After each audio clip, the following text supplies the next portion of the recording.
The Breakdown, POLI-TRICKS, with Mercer Prescott and his band of eclectic cronies, telling you what you need to know regarding politics, breaking it down, POLI-TRICKS.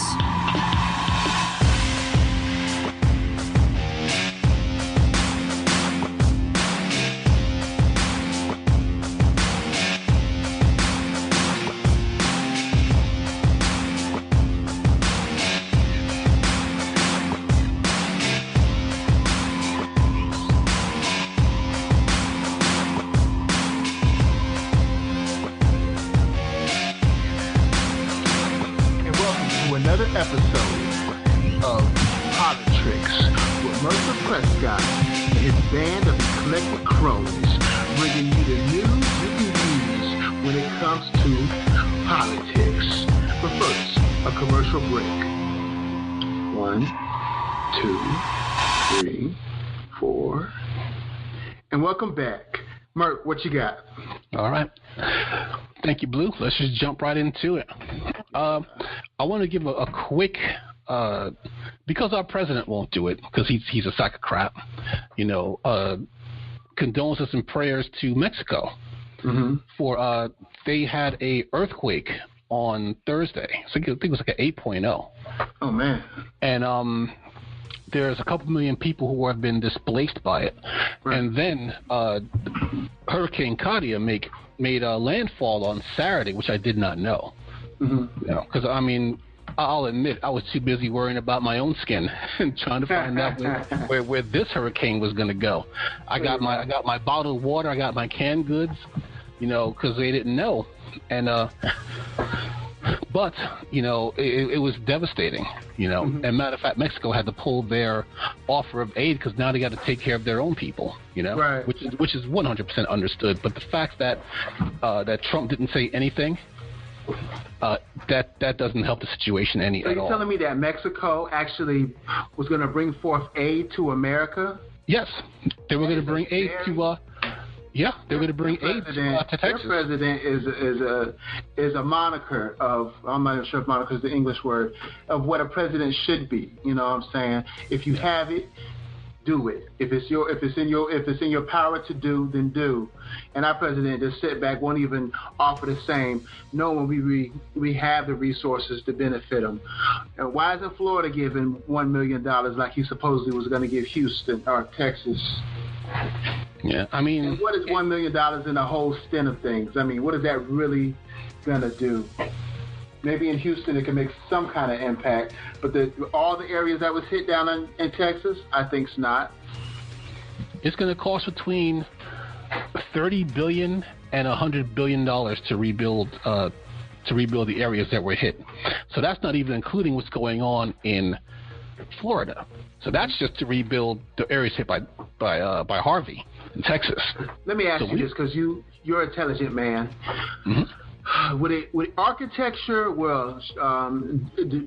building buildings differently, maybe building land differently, or just being smart and not even building around areas that are going to be destroyed by hurricanes?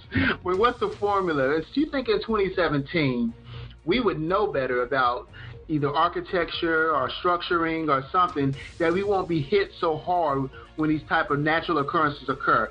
I have a question. Why does anybody live on the San Andreas Fault? You know what I'm saying? Because they love danger, I guess. I don't know. And I'm gonna get into that a little bit later on. So okay. Let me get started with that part of it. You figure like this, right? If you drive a car, more than likely you have anti-lock brakes, right? Or they call it ABS, automatic braking systems, right? Correct. In 1978, Mercedes-Benz, the W116, they were the first production car to come with anti-lock brakes. Okay. What year was that? 1978. Oh, before. In 1993, Lincoln became one of the first companies to provide anti-lock brakes on all of their vehicles. Oh, man. So by 2020, 50 car companies have pledged to make anti-lock brakes standard on all their vehicles. Okay. And the thing about that is it comes with the vehicle. So now it's standard, just like regular brakes. So you don't have to pay extra for anti-lock brakes. That's what's up. Yeah. Now, you figure things like child seat laws, right? So the basic child seat laws, I know every state has their own variation of them, but you figure children under the age of 4, and this is from the basic child seat law. Children under the age of 4 must be properly secured in the child restraint system in the rear seat if possible. They must then ride in the booster seat until they either turn 8, weigh more than 80 pounds, or are taller than 4'9". Oh, I be violating that law all the time. Watch out now. But the reason why they make those violations is because they were finding out in studies that children were dying unnecessarily in car accidents. Right. You know, because children are very vulnerable. Like, they don't let them ride in the front at a certain age because they can actually be injured greatly by the airbag if there was an accident. I'm messing up all kind of ways. Okay. So they put laws in place to protect people. So you have seatbelt laws, motorcycle helmet laws, you know, cell phone laws, driving with, you know, while being on a cell phone. And it's to help people. Now that law is important. I got into an accident like that, so I could definitely respect that law. Yeah. And, you know, the laws have to change with the times, you know, because, I mean, there were no cell phone laws when cell phones first came out. They didn't start making laws about it until they started to find out, hey, there are so many more accidents now because people are on their cell phones. Well, nobody could really carry a cell phone back then and drive at the same time. Dan, they were basically fax machines that you held in your hand. Basically. I remember watching the first Lethal Weapon, and Danny Glover was on a cell phone, and he had it in a knapsack. Right. You know, so it was like, yeah, it's not like now where it can just fit in your pocket, you know. And you figure these things come naturally. As situations arise, they'll make laws to help make things safer and make those safety standards, well, standard, right? But some people fight against it. So you figure with sprinkler systems. There was a case in New York, a woman lost her child in a fire. She was outside with one of her older children, and her younger child was inside the house taking a nap. And fire started. And the fire spread so quickly she couldn't get back inside to save the child. The neighbor tried to put a ladder up and try to climb inside, but the fire was so hot, it was melting. He had an aluminum ladder. It was melting the ladder. Oh, man, that's pretty So by the time the fire department came in, you know, they weren't able to save the child. Now, a congressman in New York decided to use that story as a big push to say, hey, listen, you know, all these new houses that are being built, they should be built with sprinkler systems. Right? So I found out today, you know, I was getting some details for the story. There's 20 states where this is being fought by lobbyists. Now, lobbyists are for real estate and for contractors who don't want to add sprinklers when the houses are being built, because that takes money out of their pockets, because then they could just charge you extra for the sprinklers. They can't do that if it's standard. Right. So it's a matter of, now you figure this law saves people's lives. The contractors just want the money. You know, so who's going to win? The people with the deepest pockets, right? Right. So in some states, they were able to fight this off. In some states, you know, politicians were bought off. In some states, the laws were even reversed, where they actually even passed the laws and then revoked them. So it's crazy, because you figure, all right, you want people to be safe. Right. But now you're going to turn around and just for money, you're going to sell people out. So let's take Houston and let's go back to your question, right? Okay. They've been stating for years, when I say they, I mean engineers, have been stating for years that what happened in Houston during the hurricane was going to happen because of the way Houston is built. Right. It's built terribly. The infrastructure is horrible, right? So you figure President Obama, he actually made a bill, an executive order, I should say, right? And that Trump reversed. he made an executive order nullifying that. Now, Obama's executive order hadn't gone into effect yet, so Trump killed it before it could go into effect. Okay. And he did this 10 days before Hurricane Harvey struck Texas. And that's what makes the timing so horrible. So, this is from Business Insider. And it says, the Obama-era rules, which had not yet gone into effect, would have required the federal government to take into account the risk of flooding and sea level rise as a result of climate change when constructing new infrastructure and rebuilding after disasters. So basically, the only reason why these places aren't better built is because every time they make legislation to do so, it's being struck down. Now, you can look at it in two different ways when you talk about somebody like Donald Trump. A, he's been on a rampage. He has this big hard-on for President Obama. You know what I hope? And I know this is a horrible thing to say, especially on the air. I hope that Donald Trump comes home one day and finds Melania in a threesome with Barack and Michelle Obama. And the reason why I say that is because that would give Donald Trump a legitimate reason to hate President Obama. Now, why would you want President Barack Obama and Michelle to catch herpes? Like Friday after next, why you trying to get my daddy VD? It would give him a legitimate reason to hate Obama because he has no real legitimate reason to hate Obama, except for the obvious. So he's been trying to erase Obama's legacy whenever possible, but then when you have a situation like this, like what happened with Mexico, it just shows you that Obama is a better man than Trump. On Obama's worst day, he is 10 times the man that Donald Trump is. What's crazy to me, though, is that if we zoom all the way back, it's crazy because Trump was a Democrat before he became a Republican in a recent time period. I don't know if he was a Democrat.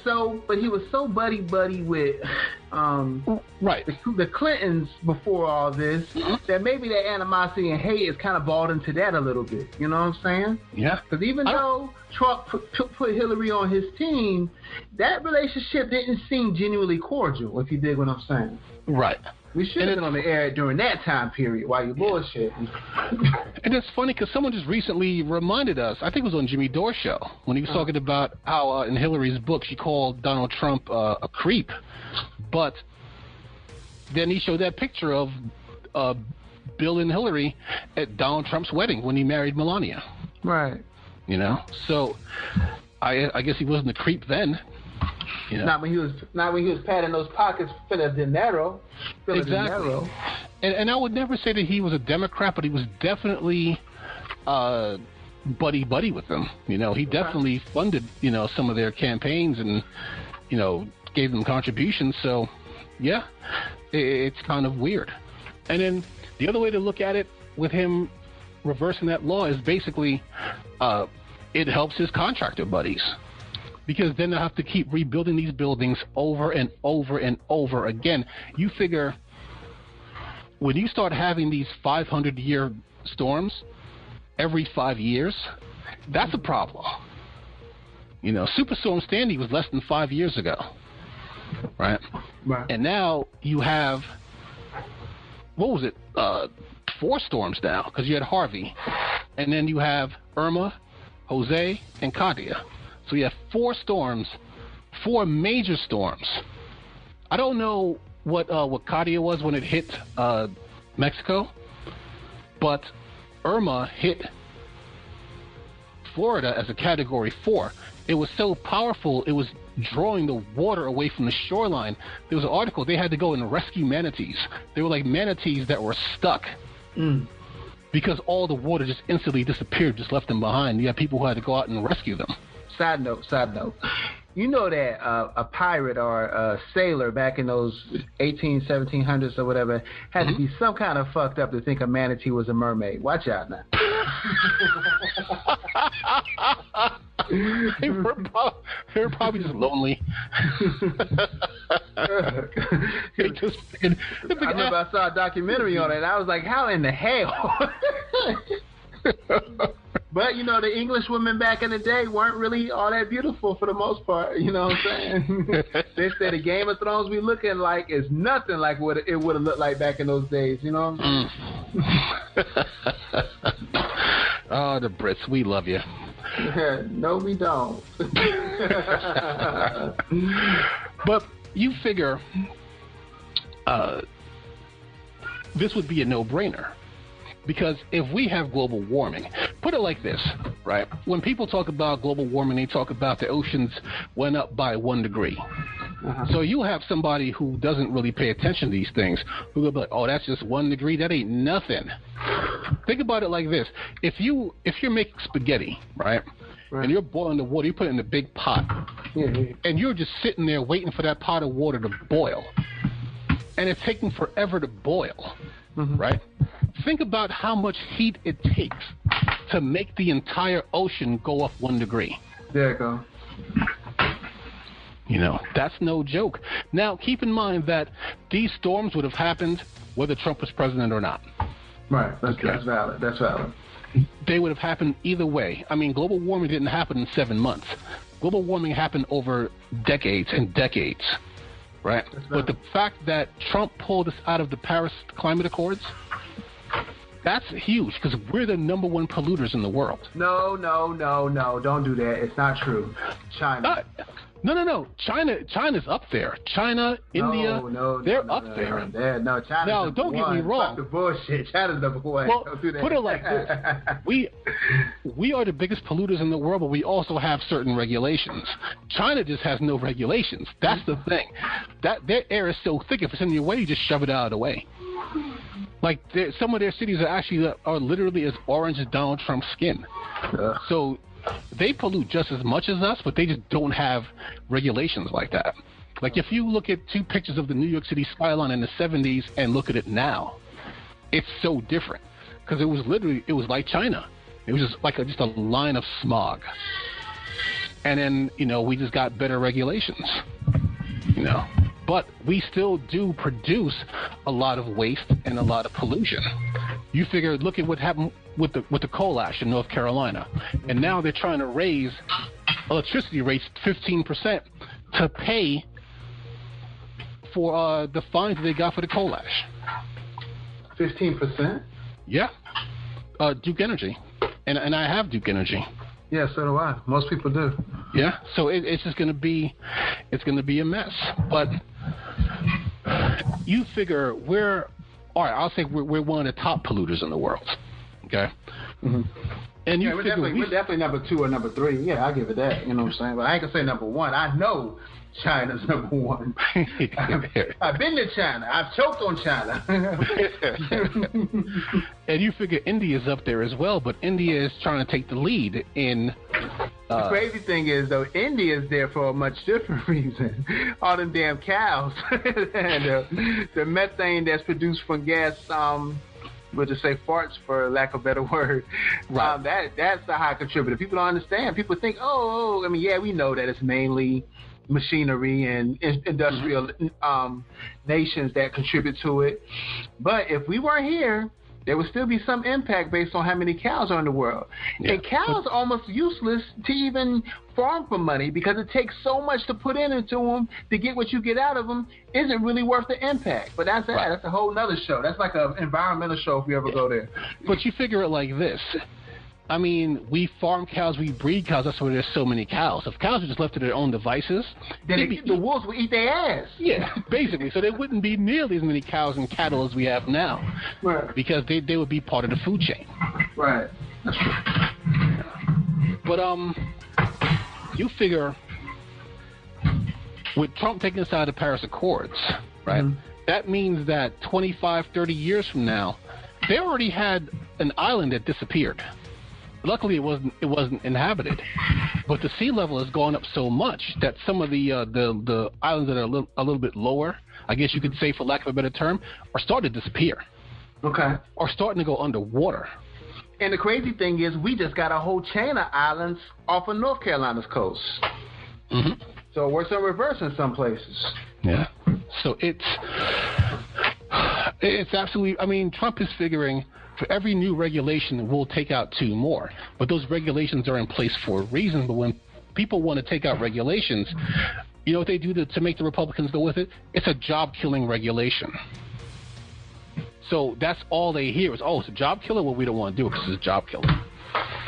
Not realizing... How many new jobs come out of that getting chopped? I mean, it's checks and balances, and he's not taking account of that. Maybe he don't have the intelligence to account for that.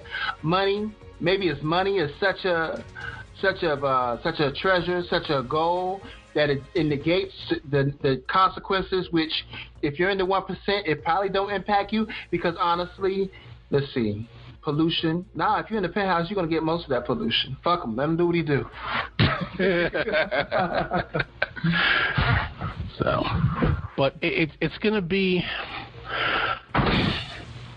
you figure with any luck, Trump will get impeached and Pence will go with him. But then again, if that happens, then we got Paul Ryan. Now, is that true, though? If the president gets impeached, the vice president has to go? No. Usually they would take over.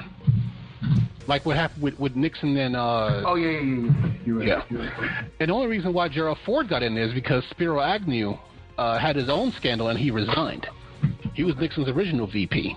And then Gerald Ford stepped up in there. So when Nixon got impeached, well, when he resigned, because he was going to get impeached, then Gerald Ford took over. Oh, Gerald Ford was a Republican? Yeah. Oh, I did not know that. Yeah. Wow, that's crazy.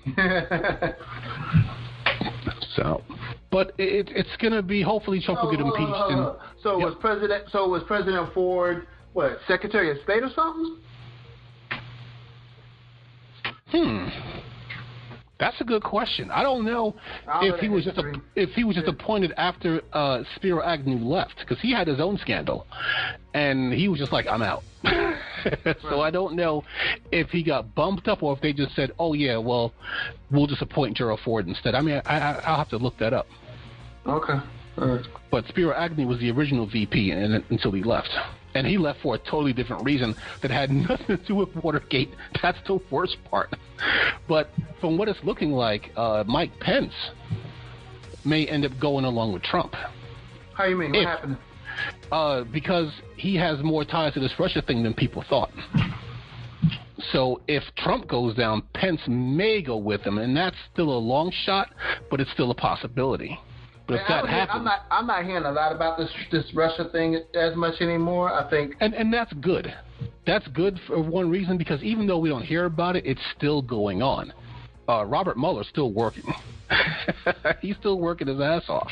You know, now, Don Jr. just now does the Mueller guy? Yeah. Can he be fired like the other guy? Yes, and that's the thing. He can be fired, but if he's fired, Trump may as well just pack it in, because that's how Nixon got under the wheel, because he basically fired the special prosecutor that was investigating him. Yeah. I'm talking about you and me. But I mean, with Trump's quote-unquote leadership, you know, I mean, you figure we've already destroyed our relationship with Mexico and Canada. Canada? I got friends in Canada. Yeah. I got an aunt in Canada. She lives in Toronto. Okay. But it's, we'll see what happens, man. But I mean, you figure it's going to cost, like I said, between $30 and $100 billion to fix Texas, the places that were affected, especially Houston, right? Okay. Then we got to spend that money again in a couple of years, because we build like a whole bunch of, and not to mention not just the buildings, but the chemical plants, right, that got flooded and started releasing all these chemicals. The oil companies that were affected, because you know they don't spend any money on infrastructure. Who don't? Oil companies. Why do you think all these oil derricks keep blowing up? Because they just put all the money in their pockets and they don't put it into safety features for these oil derricks. So what, the country pays for it? The state pays for it? I'm confused. No, they still have to pay for it in the end. But the thing is, because they get all these subsidies from the U.S., so we do kind of pay for it, but not directly. So it's not like they bill us directly. But you figure they get all these subsidies from the oil companies. I mean, I'm sorry, from the well, I can't talk today. We give all these subsidies to the oil companies, and then, like for instance, when they had the whole thing with BP, right, and Obama held their feet to the fire and fined them. All these congressmen who get money from BP were against the president. And they were like, why are you being so hard on BP? Yeah, because they destroyed all that wildlife with their oil spill because of their negligence. Right. You figure Chris Christie defended the oil companies that did that up in New Jersey.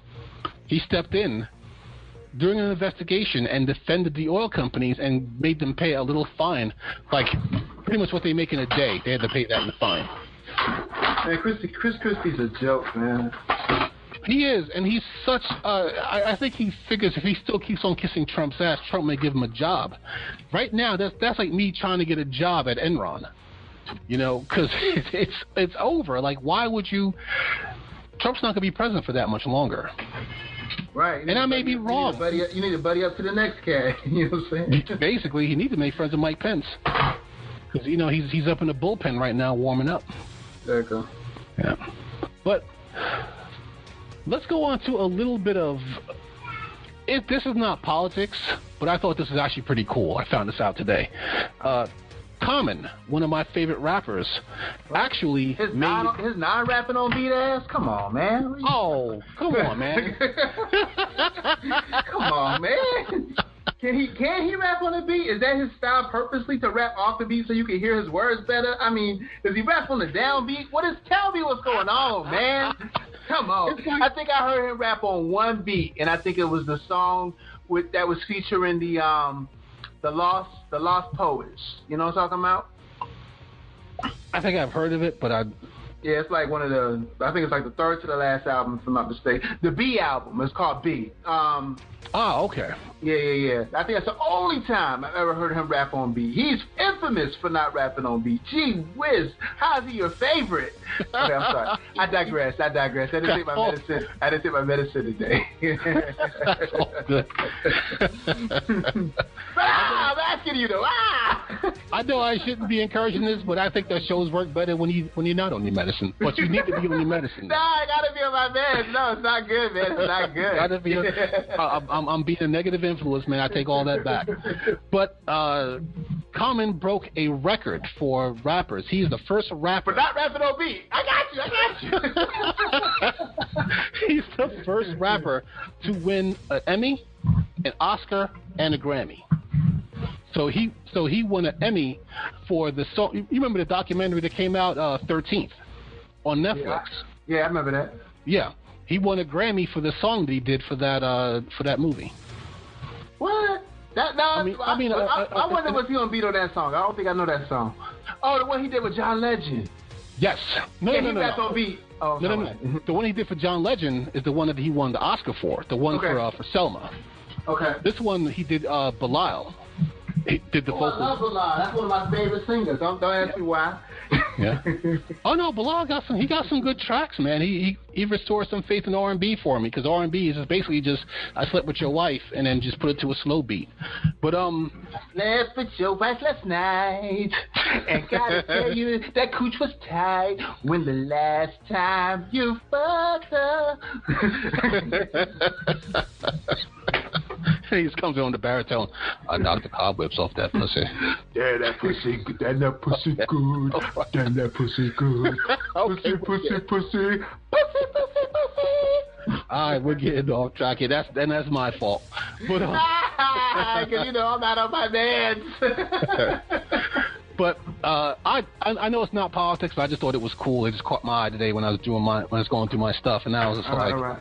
Yeah. Now I will say one thing. I love when InfoWars, Alex Jones's boys, when they hit the streets, because they're not good at it.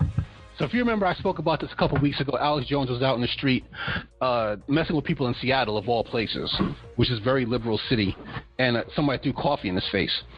So one of Alex Jones's quote-unquote reporters was out at some women's rally, and he goes up to this 12-year-old girl, right? And you could tell she's a girl. And the reason why I say that is because he walks up to her with the microphone and he goes, "Hey there, young man, can I ask you some questions?" And the little girl starts to talk and she catches what he said and she goes, "You're a fucking idiot." And I heard it and I started dying with laughter. And then the guy was like, the fake indignation, like, "Whoa, like, where'd you learn that language?" And she was like, "My mother." And then she walks away from the camera and flips off the camera. And I'm like, yeah, that's InfoWars for you, getting owned by 12-year-olds.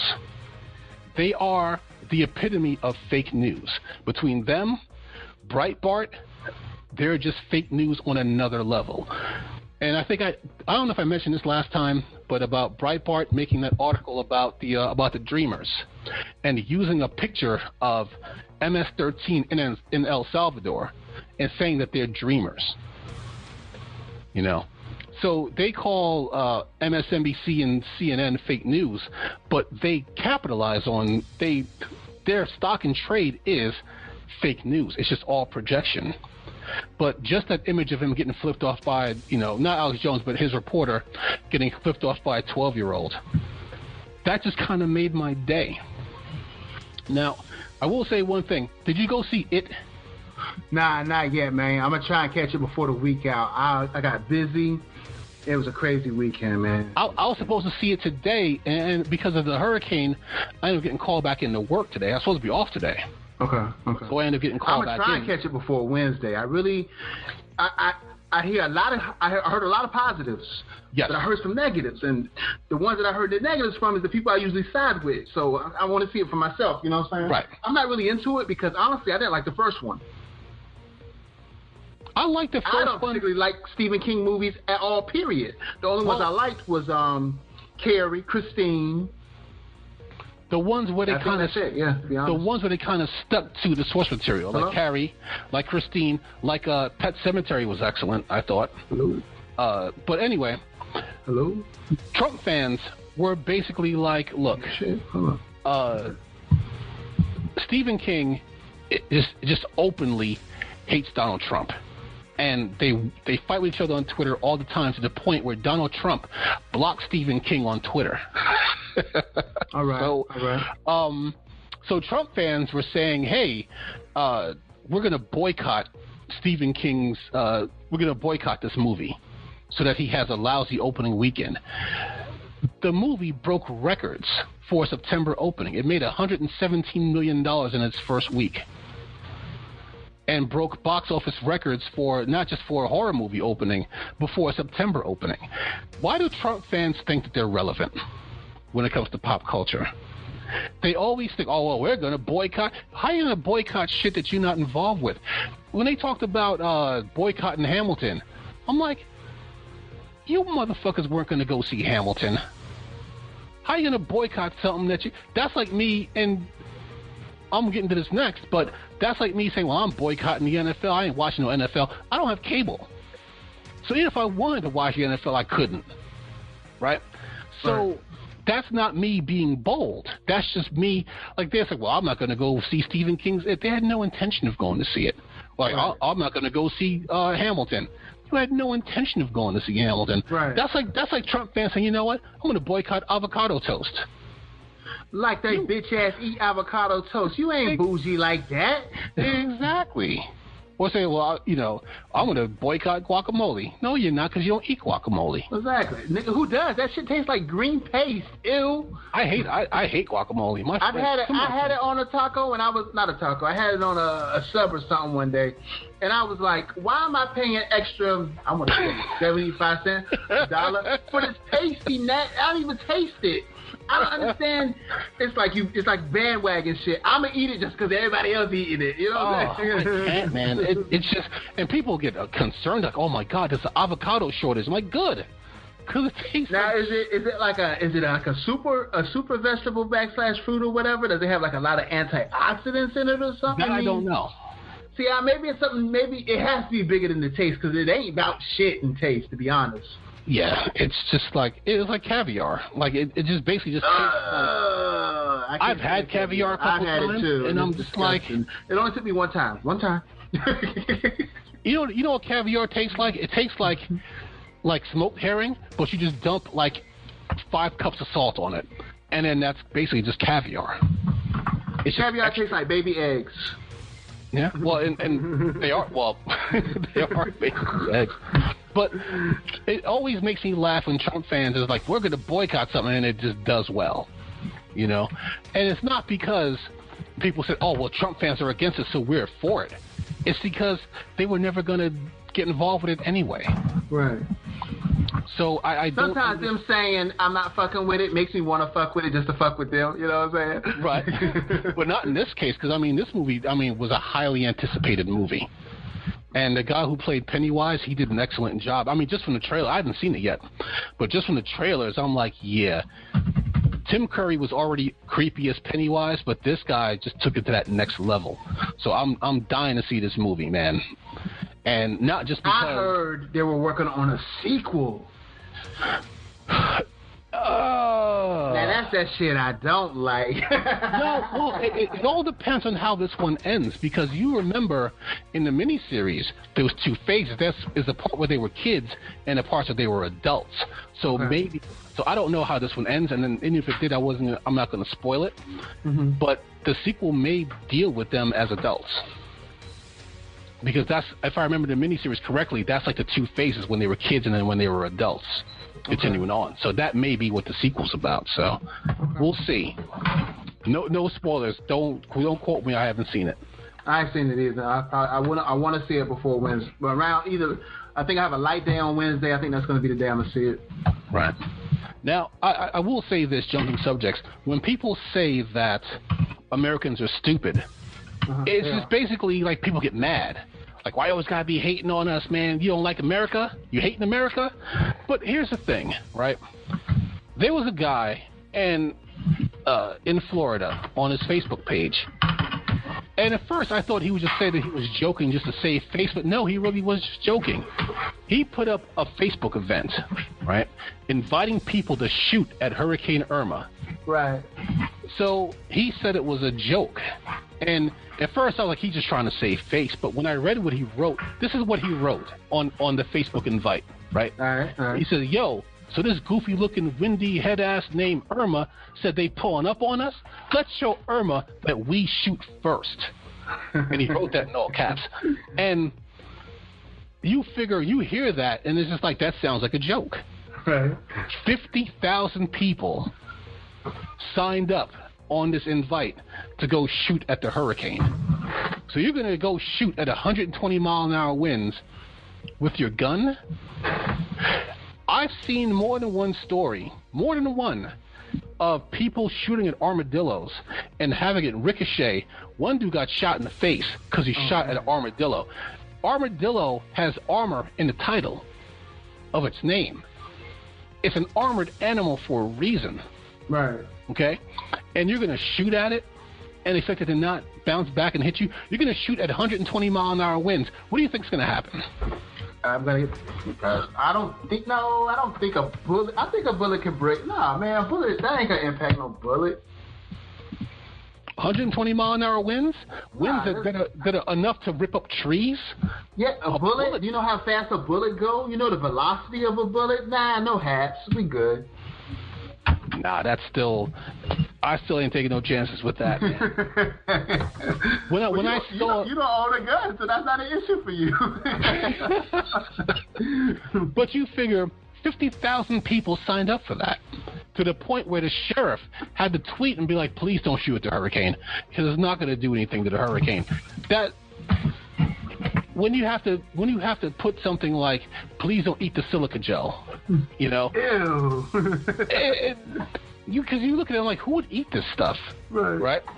But they put it there for a reason, because somebody probably ate it. One of my favorite clips on The Simpsons is when they were talking about a football game. And at the end of the commercial, it goes, tickets must not be taken internally. And Homer's sitting there watching, he goes, they say that because of me. So people are really that stupid, because if you read what this guy said, it really was meant to be a joke. And people are like, yeah, we gonna shoot at the hurricane. You're a fucking moron. Just like that guy from InfoWars. Like, you're a fucking idiot if you think that. And I know these people don't think that if they shoot the hurricane's going to be like, oh shit, they shooting, son, and run off. They're shooting. Major look. I know. You just another page in my rhyme book. I know they're not going to think that, but come on, man. I don't know, man. This country is filled with stupid people, and they all have guns. But no, hold on. Let's zoom out. Let's say that people might have did it just for the sake of parody, or just to join in the fun of the effort. Because I promise you, I've seen no less than 10 what we call fake events, where it might be like twerk a little something for Irma, or twerk Irma away, da-da-da. It's like fake events. Maybe they're riding off that guy's coattails by making these alternate fake events. But I've seen a minimum of 10 in the last 3 or 4 days. Right. And you'd be surprised on how many people, hey. I mean, I ain't gonna lie, I was tempted. Because I don't think they're doing it for real. I think they're doing it for fun, for the most part. I'll put it like this. If they thought it was a joke, I don't think the sheriff would have tweeted, please don't shoot the hurricane. It's not going to make it go away. Well, he can't. If he didn't have it, I don't think they would have made a New York Times article about it. There was a New York Times article. I disagree. I disagree. One, the sheriff better say some sorry. The New York Times article ain't got shit else to write about. They got plenty to write about. They're just not writing about it. But they got plenty to write about. Well, maybe we should go online and see if they got any things where people can be like, PRN writers, or writers, freelance writers or whatever. I remember when I was a kid, I used to look into doing that kind of stuff. If they're hurting for writing like that, gee whiz, you know what I'm saying? One of the first jobs I ever applied for in my post paperboy days was trying to write radio commercials. Oh. Because I used to write. Look at you now, the #1 radio show in black politics. You know what I'm saying? Look at you, boy. I used to ride with my dad, work construction all the time, and he listened to a lot of AM radio. He used to listen to the news, all the time, and they had radio commercials. And I used to love them because they were kind of slick, because you're trying to sell stuff without actually seeing the stuff. Right. So to me, it was more clever. But I was only like 16. So I applied for the job. It was like a phone thing, like you call in. And when they found out how old I was, they were like, I'm sorry, you got to be at least 18. Okay. But I tried. Yeah. But now, I will say this. I joke about Jason Whitlock, and I always say that, like, Fox Sports is what you watch when you've seen SportsCenter 6 times. You don't want to watch it anymore. There might be something on Fox Sports. But,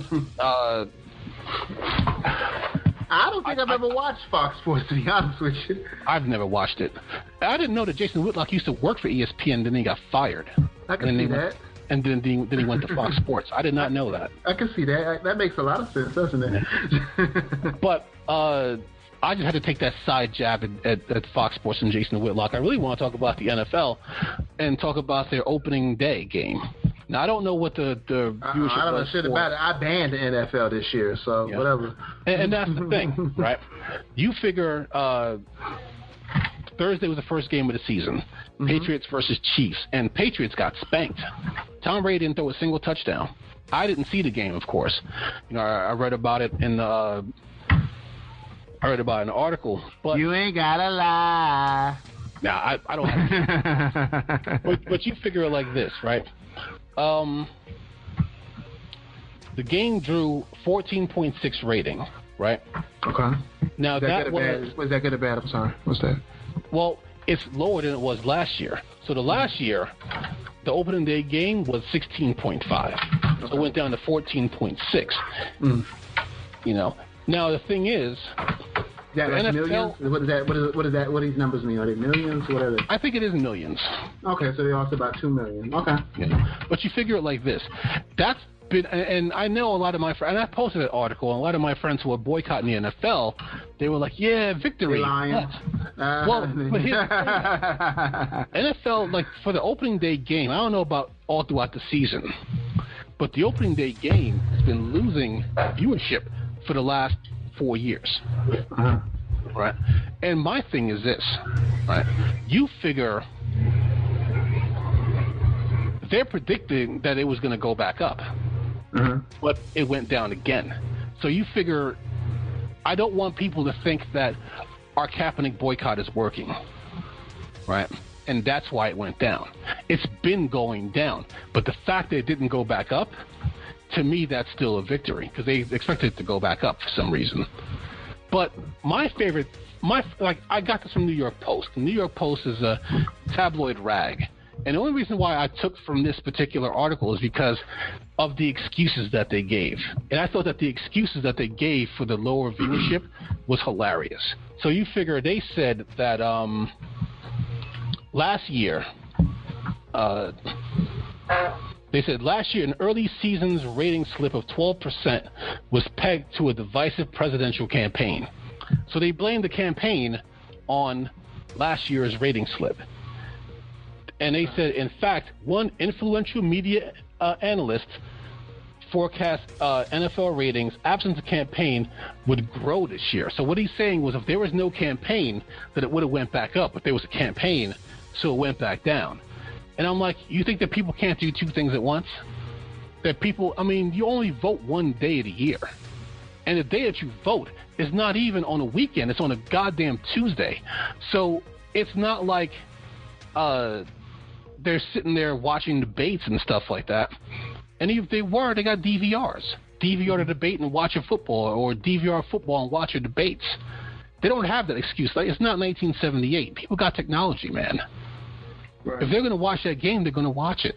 They didn't want to watch a game because you figure the Kaepernick thing hurts them on both sides. Because then you have people who are like, well, if people are going to disrespect the flag, I ain't going to watch no more. And then you got people on our side who are like, well, if you're going to, cut out Kaepernick because he protested, we're not going to watch anymore. So the NFL is stuck between a rock and a hard place because they didn't address this early on. They let this go on for a whole year. Right. You know how many shit quarterbacks played on Sunday? A lot. And I'm pretty sure more than good ones. Put it that way. Oh yeah. So it's absolutely insane that they're making excuses. So then they were saying that for this year, the reason why it went down because of all that Hurricane Irma coverage. So people would rather watch a hurricane than a football game. And I know I'm being glib, but you figure I get updates on my phone for the hurricane. So if I had cable, I could watch the game and then get an update on my phone and be like, oh snap, the hurricane's going to hit landfall on Sunday or something like that. Right. Who sits there unless you're in Florida, unless you're in the Florida Keys? Who's going to sit there and all freaking day just watch the Weather Channel hurricane coverage? Right, exactly. That's crazy to me. The excuses that they're making are ridiculous. Hey, let's talk about 9/11 real quick. I was trying to avoid that. We could talk about it. I was trying to avoid it because it's a touchy subject for a lot of people. Is it touchy for you? It's touchy for me because I'm from New York, and every time I go home, and I'm going over the bridge and I don't see the Twin Towers, like that was like I used to ride the bus back and forth when I used to live in Maryland. Right. There was an express bus that goes from Union Station to Penn Station. Right. Right. I'm sorry, from Union Station to Port Authority. Sorry. Mm-hmm. And when I knew I was home is when you see the Twin Towers. Like, all right, we're almost home. Right. And every time I go home and I don't see the towers, it just makes me angry. You know. Understand. And I got lucky. I didn't lose any friends in the attacks. You know. That's good. My concern, well, I just want to talk about it as a perspective as it pertains to today. I mean, it just seems like our current presidential state, our present political state, puts us at even higher risk for 9/11 than previous years. You know what I'm saying? One incident is like, the experienced staff doesn't seem to be staying on board. From what I understand, in the last 2 or 3 weeks or whatever, 3 people have retired or resigned from his cabinet or whatever, and that's a high concern, because if people ain't getting the experience, if they ain't getting the knowledge, and it's always a constant turnover, then the information is not being shared appropriately, or they're not gaining the experience they need to make the right decisions in order to take us to or keep us from war or whatever. You know what I'm saying? Right. That's a very high concern for me. You know what I'm saying? That's one thing. This president's relationships with other countries keeps dwindling and becoming dismantled and hurts us. I never thought, even though I know we've always been on somewhat shaky ground with Russia, we always seem to be at least cordial enough to never ever think about those bombs. Now I'm constantly thinking about those bombs. You dig what I'm saying? I mean, you figure it like this, right? It's not just the fact that he's at war with other countries. It's the fact that he's at war with our own intelligence community. Right. And then the whole thing, like you mentioned with other countries, is that now that they know that Trump is a blabbermouth, they're not going to want to share information with us. So you figure we had, who was it that shared information? Israel. Mm-hmm. Shared information with us, and then what did Trump do? He went to the Russians. He told the Russians that information at the White House. Well, I heard you did such and such and such. Oh, who told you? Well, I know. Never mind. Yeah. And that puts their agents in danger. Right. We'll get them when we get back. Yeah. I mean, Putin. I want a Russian talk like that. Putin don't play, man. Anybody who opposes Putin is dead. They find you dead in your car. So, you know how many Russian diplomats have died since the election? So, Putin does not play like that. Like all these Republicans, they wouldn't last 8 hours in Russia. They just find them dead in their car. Oh my goodness. So, and I'm not even saying that in jest. I'm saying that for real. Like, it's absolutely horrible over there. But you are right though. I mean, you figure we're actually creating our own enemies. Mm-hmm. They had a poll in Afghanistan, and I didn't believe it at first, and I still kind of don't believe it, because I'm like, it's not like they don't have Wi-Fi in Afghanistan. Right. But they polled a bunch of people in Afghanistan, in that mountain region where a lot of the fighting is going on. Mm-hmm. They'd never heard of September 11th. Like 90% of them never heard of September 11th. So you know what that means? What? That means they have no reason why we're fighting them. They just know, hey, these American invaders are coming into our land. We need to fight them, get them out of here. But they don't know anything about September 11th, about what happened. And I found that hard to believe, because I'm just like, come on, it's been 16 years. And who doesn't have internet? G-F-N whiz. Yeah. I mean, you even get satellite internet, which is dialed up from outer space, but they even get that. Right. But if they don't know why we're fighting them, that's a huge concern. Right, which makes all Americans an enemy, and not just the ground force or whatever.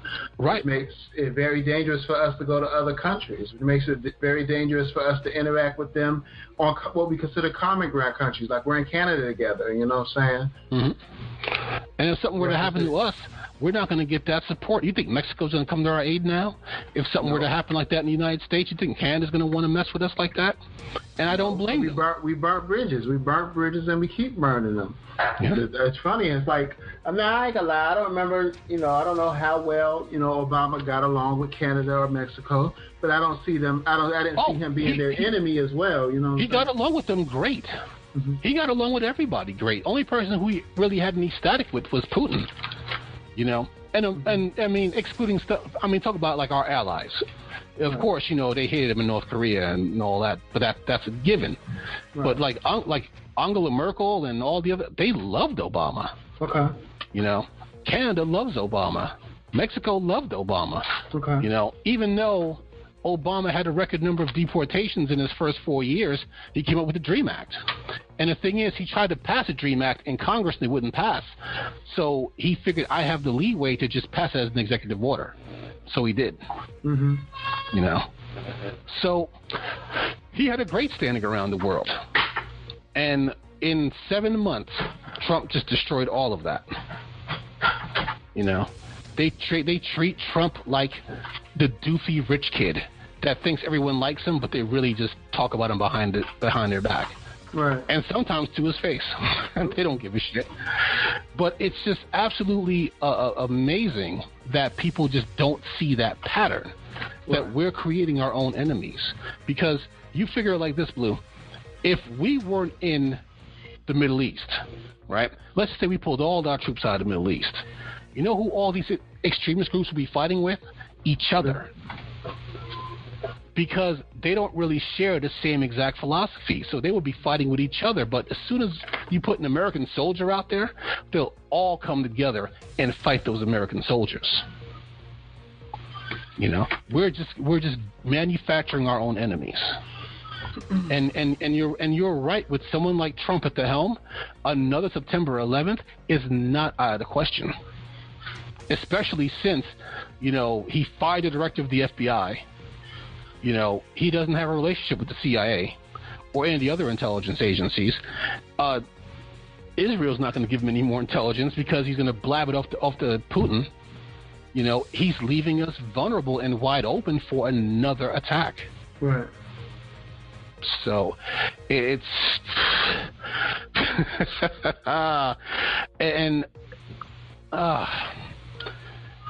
I don't want anybody to get hurt, so I don't want to be cynical. But if something has to go down, let it at least be a Trump Tower.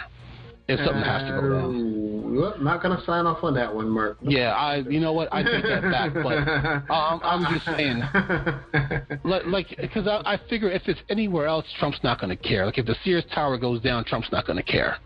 Or if the Empire State Building goes down. I doubt if he'll care if it's his own building, because you're like, well, I guess I ain't got to pay on that one anymore. Yeah. He's like, no more mortgage on that building. Doesn't matter how many people die. You know, that's the problem with people like Trump, is that it doesn't matter how many people die, so long as he gets his check.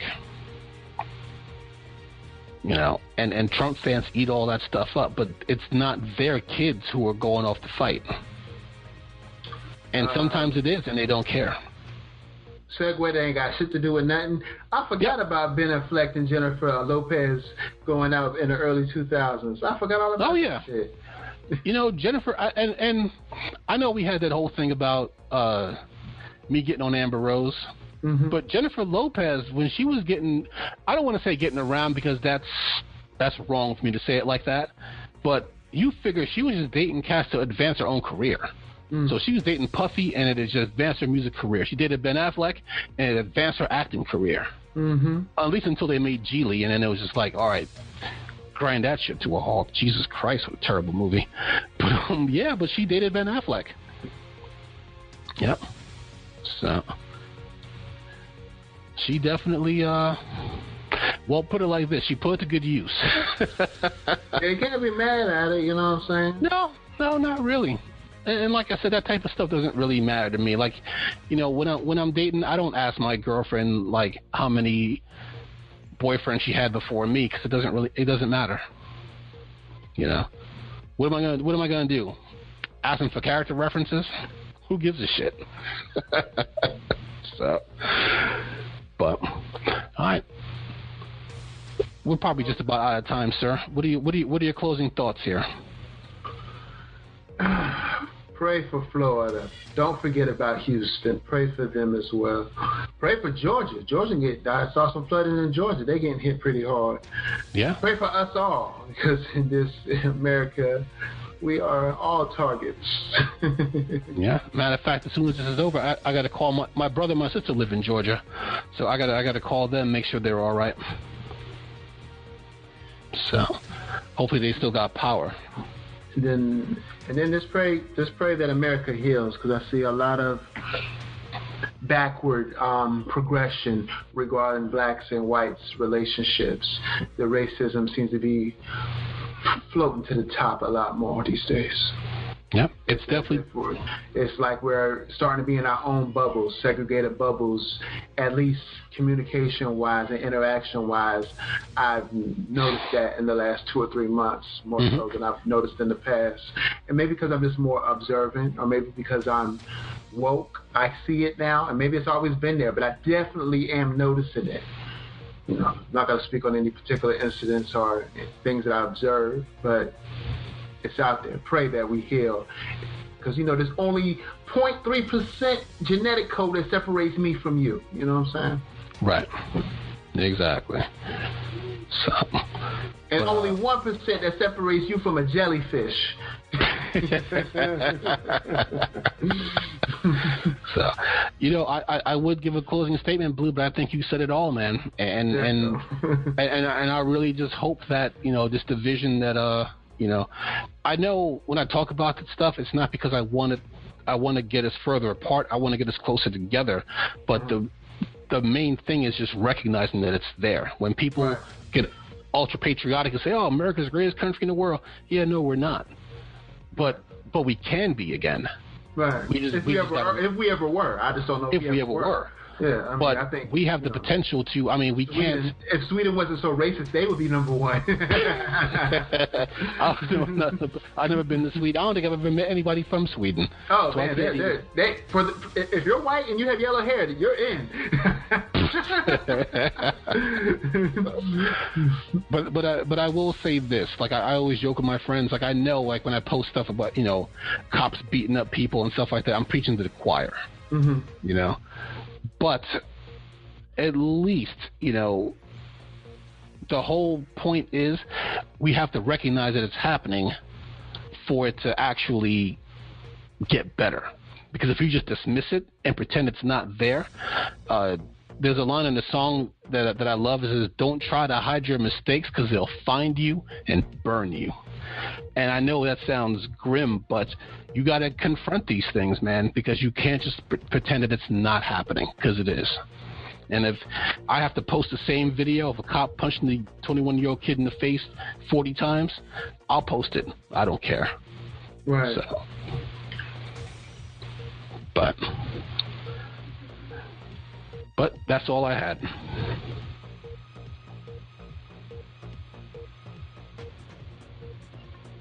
Oh, and that concludes another episode.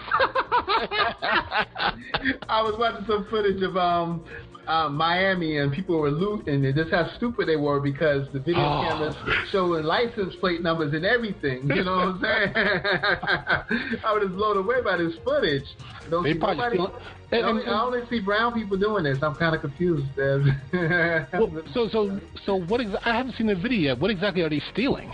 They look like they're stealing out of a shoe store. I see Nikes and Jordans and all that. You know what I'm saying? That's all I'm really seeing is shoes. How you gonna buy brand new Nikes and then put them on the floodwaters? You don't mess them up. Attempted detour looters. I'm gonna go on eBay and see what I can get for $25. Oh my goodness, this guy's rolling like 3 LCD TVs down the street. Oh my goodness. You know the worst part? He probably ain't got no electricity. I never been to Miami. I always said I had to get my paper had to be at a certain level before I traveled down there. Right. But, I'm gonna stop holding myself back because just like Odie say, you know what I'm saying, you live now or live later or never live. As much as she be traveling, she's my inspiration. You know what I'm saying? Yeah. Yeah, she's always on the road, so ain't nothing wrong with that. God bless her.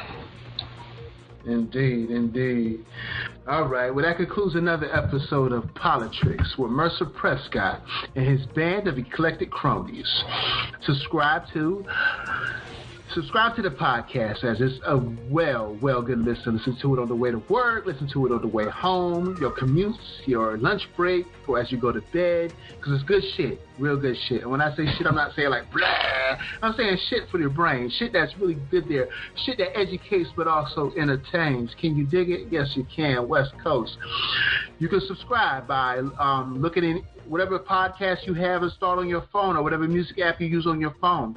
For Android phones, you use Google Play. You can look at it in your Google Play store. for under the umbrella of The Urban Breakdown. If you have an iPhone, you go to the iTunes podcast under the umbrella of The Urban Breakdown. If you're using Amazon products via Alexa, then you need to download TuneIns or just tell it to find it via TuneIns by asking for, hey, Alexa, I want to listen to the Urban Breakdown podcast. And then it'll say, beep, playing the latest episode of the Urban Breakdown. And there it go. You know what I'm saying? So subscribe and tell your friends about it. And buy some advertising. You got something you want to sell? You got something you want to market? Hit up Merc, hit up Blue, hit up Ricardo, hit up Odie and get at us. It's on the low, real low. You know what I'm saying? If you want something you want to talk about, hit us up. You know what I'm saying? We'll be glad to interview you or have you on the show. Real talk. You know what I'm saying? But that concludes another episode of POLI-TRICKS. Come on, man. Pick up. We're sorry, the number you have dialed is not in service at this time. Shit. Open your eyes, boy, the breakdown's coming. You will see also called friends stop fronting. You be like, who you gon' call now? When there ain't no one to call now. Ooh, you don't even show it, but you stressing. Learning the hard way to count your blessings. You be like, who you gon' call now? When there ain't no one to call now. Ooh, yeah, it seems homies is only there when it's convenient for them. But when you need them to be supportive, you don't seem important. What's the importance of brotherhood and fam if they don't give a damn to be there for you when you stuck in the jam? Like toast to the freshest I thought I had. All that was I rocked the flag for stripes like a stone cold soldier with diamond tags. I was there for my homies big and young. They had nothing, gave them something, cause that's the rule I live among the body bag. And the truth is most of y'all can't hang cause y'all scared of the news. The main reason I flip the script cause all my niggas is through. Hit them up, catch the beat, hang it up, no retweet. 140K cause of they type on these streets. Say they friends, Biz Monkey used to trip, but let go. Life is like shaking dice, shake it twice and just roll. But just know in the end that you just might go broke. Cause how you came in this world is how you leave all alone. Open your eyes, boy, the breakdown's coming. You will see also called friends stop fronting. You be like, who you gon' call now? When there ain't no one to call now. Ooh, you don't even show it, but you stressing. Learning the hard way to count your blessings. You be like, who you gon' call now? When there ain't no one to call now. Ooh. They say the windows to the shoulders through a man's eye. Look past the blinds and feel all my pain that it hides. Shit, cause through it all I hold my head high. Smell it while I'm struggling, swerving from them fake guys. Snake guys only know you when they need some. Flip it like reciprocals, they acting like you ain't none. Huh?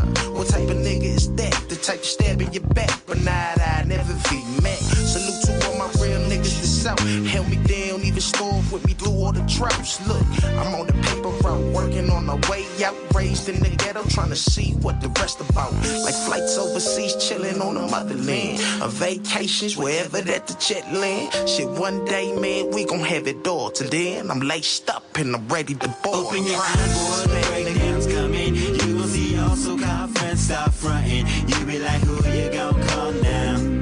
When there ain't no one to call now. Ooh, you don't even show it, but you stressing. Learning the hard way to count your blessings. You be like, who you gon' call now?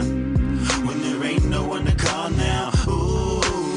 You get infatuated with the life the streets exposing. Posted with homies, drinking 40s. You keep that heat patrolling. Not knowing when shit hit the fan. That whole talk about a clan gets disembodied. Bodies all start to scram. Goddamn, how many hoodlums was with me back in the day? Seems like 100 shrunk to one. Like wake up, you live was sway in the morning. We were swarming the block till I was locked away in true colors other than blue with pursuit. My mind is changing today. It ain't no different. They all still posing smile. Adapted the personalities like radio and style. Got locked up, call collect, shoot a kite. They reject, ask 100,000 plus inmates the same. They reflect, we right here. DMX, better check, cause it's cold. Know your place, poker face, play your hand, or just fold. But just know in the end that you just might go broke. Cause how you came in this world is how you leave all alone. Open your eyes, boy.